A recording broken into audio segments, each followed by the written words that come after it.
Tayo na sa EO. Tayo'y magpatingin. Tayo na sa EO. Sila'y eksperto at magagaling. Tayo na sa EO. Inyong mata ay mahalin. EO Executive Optical, ang practical. EO Executive Optical, ito'y practical. EO. For expert eye care, come to EO Executive Optical. EO Executive Optical. Love your eyes.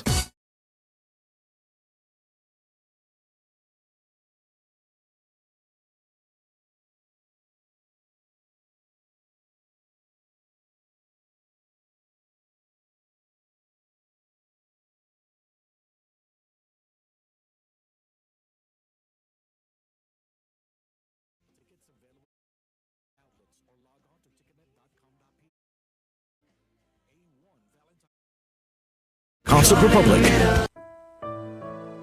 Pagbasa sa Aklat ng Kawikaan, Kabanata 11, Talata 1 hanggang 31. Kasuklam-suklam kay Yahweh ang timbangang may daya, ngunit kasiyahan naman ang timbangang tama. Kahihiyan ang laging dulot ng kapalaluan, ngunit pagpapakumbabay, nagbubunga ng karunungan. Ang tuntunin ng matuwid ay katapatan, ngunit ang masamay wawasakin ng kanyang kataksilan. Walang halaga ang yaman sa araw ng kamatayan, ngunit ang katwiran ay naglalayo sa kapahamakan. Mas panatag ang landas ng tapat ang pamumuhay, ngunit nabubuwal ang masasama sa sariling kabuktutan. Ang katuwiran ng mga matuwid ang nagliligtas sa kanya, ngunit ang masama ay bilanggo ng kanyang masamang nasa. Ang pag-asa ng masama ay kasama niyang pumapanaw. Ang umasa sa kayamanan ay mawawalang kabuluhan. Ang matuwid ay inilalayo sa bagabag, ngunit ang masama ay doon bumabagsak. Ang labi ng walang Diyos sa iba ay mapanira, ngunit ang dunong ng matuwid ay nagliligtas ng kapwa. Kapag ang matuwid ay pinagpapala, ang bayan ay nagagalak, ngunit higit ang katuwaan kapag ang masamay napapahamak. Dahil sa salita ng matuwid, ang bayan ay tumatatag,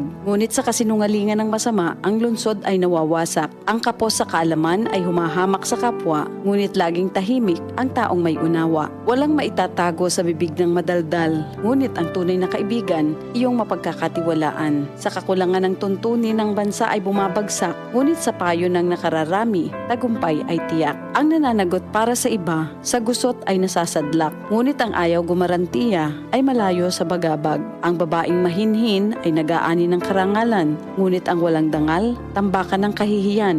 Lagi sa kahirapan ang taong tamad, ngunit masagana ang buhay ng isang masipag. Ang taong mabait ay nag-iimpok ng kabutihan, ngunit winawasak ng marahas ang sarili niyang buhay. Ano man ang anihin ng masama ay walang kabuluhan, ngunit ang gawang mabuti ay may pagpapalang taglay. Ang taong nasa matuwid ay makasusumpong ng buhay, ngunit ang landas ng masama ay patungo sa kamatayan. Ang kaisipang masama kay Yahweh ay kasuklam-suklam, ngunit ang lakad ng matuwid kay Yahweh ay kasiyahan. Ang taong masamay di makaliligtas sa kaparusahan, ngunit hindi maaano ang nabubuhay sa katwiran. Ang magandang babae ngunit mangmang naman ay tila gintong singsing sa nguso ng baboy. Anumang nais ng matuwid ay nagbubunga ng kabutihan, ngunit ang mahihintay lang ng masama ay kaparusahan. Ang taong mapagbigay ay lalong yumayaman, ngunit naghihirap ang tikom ng mga kamay. Ang taong matulungin sasagana ang pamumuhay, at ang marunong tumulong ay tiyak na tutulungan. Sinusumpa pa ng lahat ang nagkakait ng butil, ngunit pinupuri ang nagbibigay ng pagkain.